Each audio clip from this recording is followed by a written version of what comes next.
Upon B minus C upon D.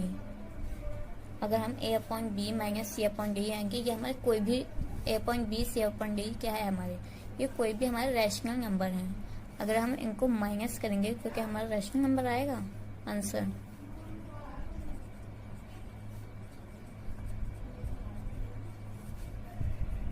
क्या आएगा हमारा रैशनल नंबर। तो अब हम देखते हैं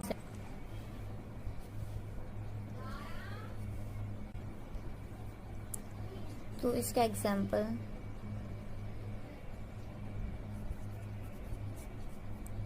जैसे मैंने लिया 3/2 माइनस 1/2, आंसर 3 माइनस 1 क्या होगा 2/2। तो 2 हमारा रैशनल नंबर है, ओके, रैशनल नंबर है, ठीक है। अगर हम इसे कट करेंगे तो 1 आएगा, वो भी हमारा रैशनल नंबर होता है, तो इसमें सब्ट्रैक्शन भी एप्लीकेबल है। मल्टीप्लिकेशन में भी हमें ऐसे ही करना है। ए अपॉन बी और सी अपॉन डी हमारे को रैशनल नंबर्स हैं, उनको मल्टीप्लाई करके एग्जाम्पल आप देख रहे हो, ओके। तो फिर आपको समझ में आ गया होगा, hope it will help you. तो ये जो है हमारा क्लोजर प्रॉपर्टी में सब्ट्रैक्शन मल्टीप्लिकेशन एप्लीकेबल है, okay. I hope this is A upon B और सी अपॉन डी हमारे कोई रैशनल नंबर है। अगर हम उनको डिवाइड करेंगे तो हमारा जो आंसर आएगा वो रैशनल नंबर होगा, मगर अगर डिनोमिनेटर हमारा 0 है तो वो रैशनल नंबर नहीं होगा। Keep it in your mind. 0 अगर डिनोमिनेटर हुआ तो वो रैशनल नंबर नहीं होगा, okay. So let's come to the next topic, commutative property. Commutative property में भी हमें एडिशन, सब्ट्रैक्शन, मल्टीप्लिकेशन और डिवीजन से ही पता करना है, ओके। मतलब कि ये चारों चीजें इसमें एप्लीकेबल हैं या नहीं, okay. So let's start from addition,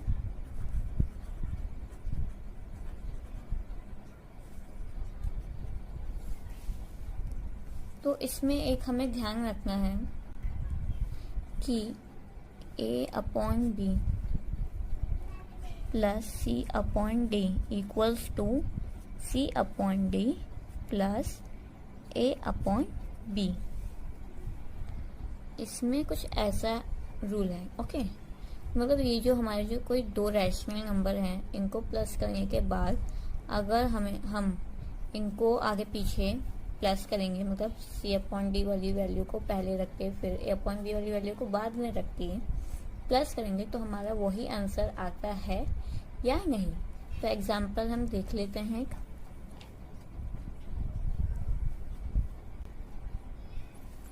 तो एग्जाम्पल हम देख लेते हैं एक,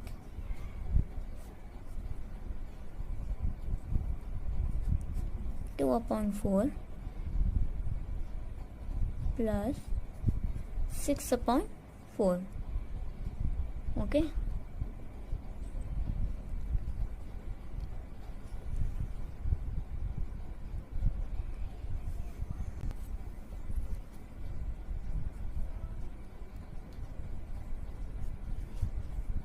एट पॉइंट 4, ओके।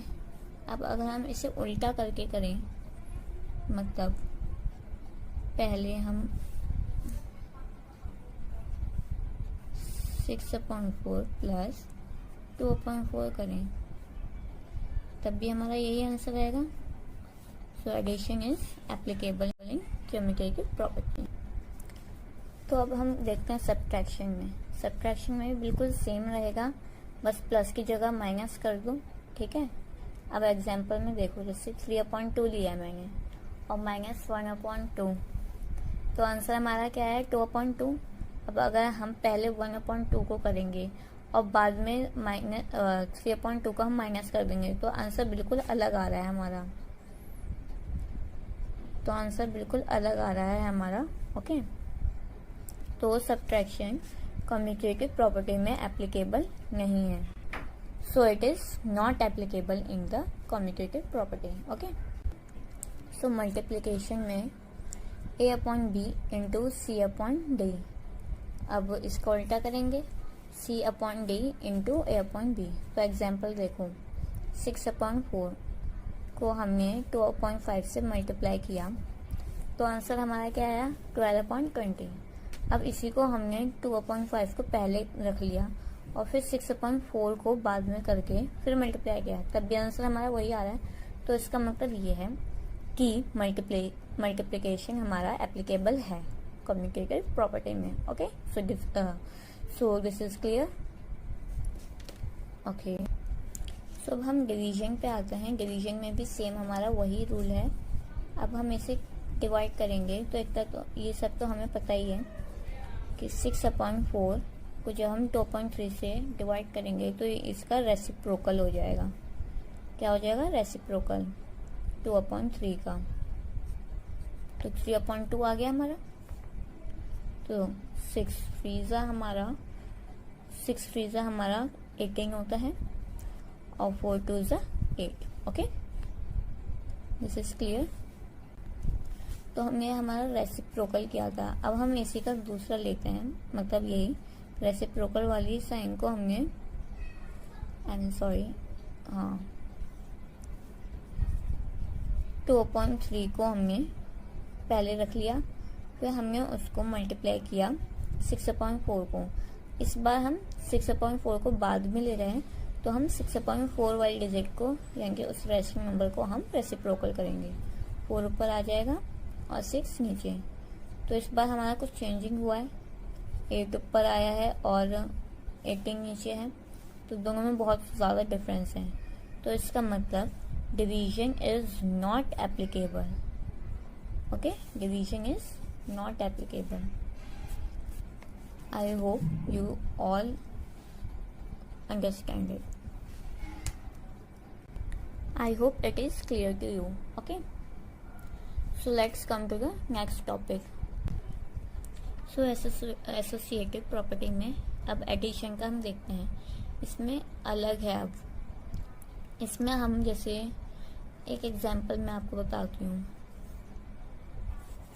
पहले मैं एक एग्जांपल बता देती हूँ आप लोगों को। जैसे हमारे पास कोई 3 डिजिट्स दे रखे हैं, 3 रैशनल नंबर हमारे पास। 3 नंबर है हमारे पास, जैसे 4 + 2 + 3। ओके, तो अब एसोसिएटिव प्रॉपर्टी में क्या होता है कि हम या तो पहले इसका पेयर बना के सॉल्व कर लें, या 4 + 2 + 3 में पहले इन दोनों का पेयर बना के सॉल्व कर लें, मगर आंसर हमारा सेम आना चाहिए। तो तो हमारा आंसर सेम आना चाहिए। तो 4 + 2 क्या होता है हमारा, 6 हो जाता है, +3। 4 + 5, इसका आंसर हमारा क्या है, 9, और इसका 9। सो सेम है, तो यानी कि एडिशन जो है वो एप्लीकेबल है। एडिशन का तो मैंने आपको एक एग्जांपल फिर बता ही दिया। Okay, addition is applicable.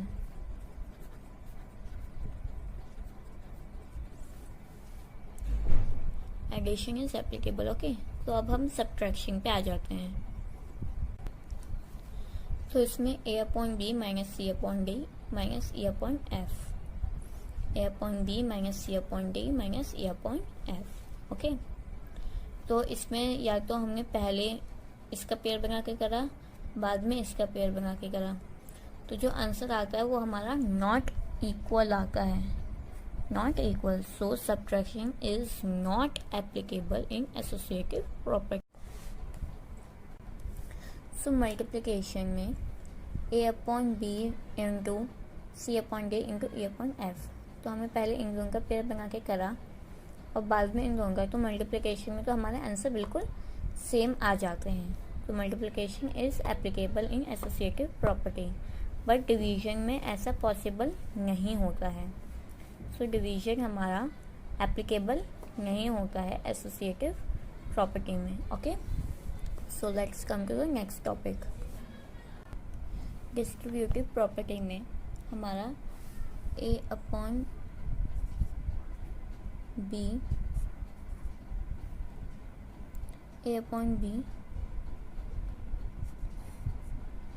c upon d plus e upon f, ये एग्जाम्पल है। ओके मतलब ये हमारे को रैशनल नंबर है, इनको हमने लिख लिया। डिस्ट्रीब्यूटिव प्रॉपर्टी में तो पहले हम a अपॉन b को c अपॉन d से मल्टीप्लाई करेंगे, फिर a अपॉन b को e अपॉन f से मल्टीप्लाई करेंगे। जैसे ऐसे आ जाएगा, देखो a upon b multiply c upon d plus a upon b multiply e upon f। Okay, समझ में आ गया? ठीक है। डिस्ट्रीब्यूटिव प्रॉपर्टी में हमारा सब्ट्रैक्शन और एडिशन दोनों एप्लीकेबल होता है। Both are applicable in distributive property. So let's come to the next point. Okay, additive inverse हमारा नेक्स्ट पॉइंट है। Okay, additive inverse p upon q। जैसे हमारा ये कोई रैशनल नंबर है और वो पॉजिटिव साइन में है तो हम उसको माइनस p अपॉन q में चेंज कर देंगे। एडिटिव इनवर्स का मतलब आपको बस साइन ही चेंज करने हैं, इसमें आपको बस इसमें साइन चेंज करने हैं। अगर रैशनल नंबर हमें माइनस में दिया गया है तो उसे एडिटिव इनवर्स करके, यानी कि उसका साइन चेंज करके आप पॉजिटिव में कर देना। अब हमारा आ जाता है मल्टीप्लिकेटिव इनवर्स। मल्टीप्लिकेटिव इनवर्स में हमें रेसिप्रोकल करना होता है अपनी रैशनल नंबर का। अगर आपको कोई क्वेश्चन दिया गया है कि इस डिजिट का मल्टीप्लिकेटिव इनवर्स करके दीजिए, जो भी मतलब क्वेश्चन है, तो आपको उसमें रेसिप्रोकल करके बताना है। जैसे एक एग्जांपल मैं आपको दे देती हूँ, 4/6, इसका हमें मल्टीप्लिकेटिव इनवर्स लेना है। सिंपल सी बात है, हमें मल्टीप्लिकेटिव इनवर्स करना है, मल्टीप्लाई का साइन, ओके, और इसका हमें रेसिप्रोकल करना है। 6 ऊपर आ जाएगा और 4 नीचे, यानी कि 6 न्यूमरेटर में होगा हमारा और 4 हमारा डिनोमिनेटर में। मल्टीप्लिकेटिव इनवर्स करके जो हमारा आंसर आएगा वो 1 ही आना चाहिए। ओके, 1 आना चाहिए। तो 4 × 6 24, 6 × 4 24। ओके, 24 कट हो गया, आंसर आया हमारा 1। It is multiplicative inverse. Okay,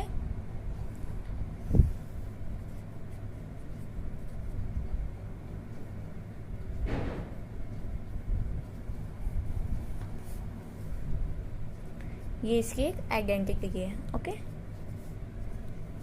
I hope ये आपको समझ में आ ही गया होगा। ओके, अब हम इस चैप्टर के लास्ट टॉपिक पे चलते हैं, rational numbers on number line. मतलब रैशनल नंबर्स को कैसे रिप्रेजेंट करें हम नंबर लाइन पे। ओके, सो नंबर लाइन से आपको क्या पता चलता है? नंबर लाइन जैसे हमने इंटीजर्स चैप्टर में पढ़ी हुई है, 0 बीच में आ जाता है हमारा, इधर 1 2 3 4 एंड सो ऑन।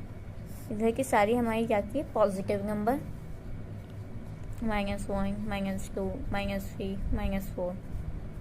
ओके, और इधर को आ जाती है हमारी सारी नेगेटिव नंबर्स। तो ये हमारे नंबर लाइन में जब भी कोई नंबर लाइन का क्वेश्चन आता है तब हमारे दिमाग में ये नंबर लाइन आ जाती है। मगर अब हमें रैशनल नंबर्स हमें रिप्रेजेंट करने हैं नंबर लाइन पे, तो अब हम वो कैसे करें? क्वेश्चन आया है -2/5, ये एक रैशनल नंबर है। जैसे कि आपको बताया था कि रैशनल नंबर नेगेटिव और पॉजिटिव दोनों हो सकते हैं। तो अब हमें ये रिप्रेजेंट करना है represent -2.5 on number line. Okay, तो हम इसे कैसे रिप्रेजेंट करें? पहले तो हमें एक नंबर लाइन बना ले। पहले तो हमें क्या करना है, नंबर लाइन बनाएंगे, डिवाइड करेंगे हमें 2 को 5 से। ओके, 0 लिया हमने, हाँ ओके,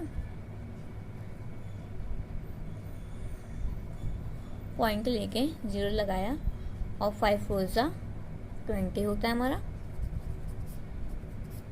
0.4 आ गया हमारा। तो हम एक नंबर लाइन बनाते हैं। इस नंबर लाइन में हमने पहले 0 लिखा, जैसे कि इसमें था 0.4, यानी कि 0 के बीच में जितने भी नंबर्स हैं उसमें ही हमारा ये रैशनल नंबर रिप्रेजेंट होगा। तो इधर पे पॉजिटिव नंबर आया 1 और ये बीच में 0, यहाँ पे हमारा -1। अब इसके बीच में जो है हमारी साइड डिजिट्स वो आ जाएंगी, -1/5, -2/5, 3/5, 4/5, 5/5। ऐसे हमें 5 गैप छोड़ देंगे, मतलब इन चीज़ों के लिए कि हम अपना रैशनल नंबर जो रैशनल नंबर है हम उसे रिप्रेजेंट कर सकें।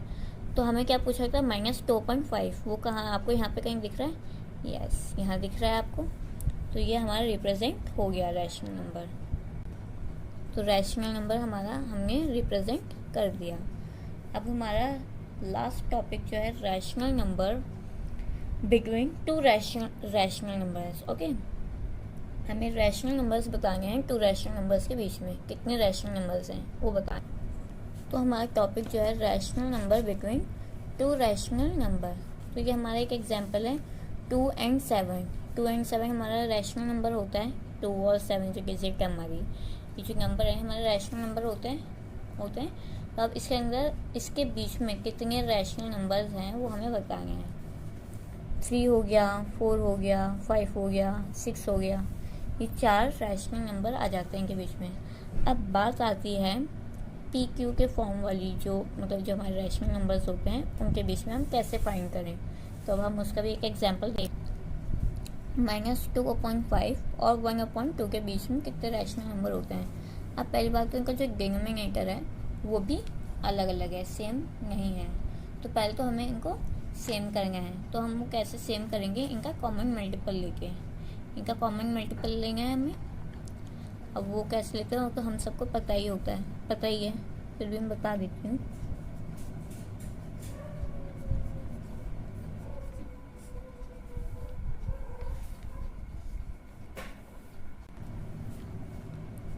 -4/10, ओके,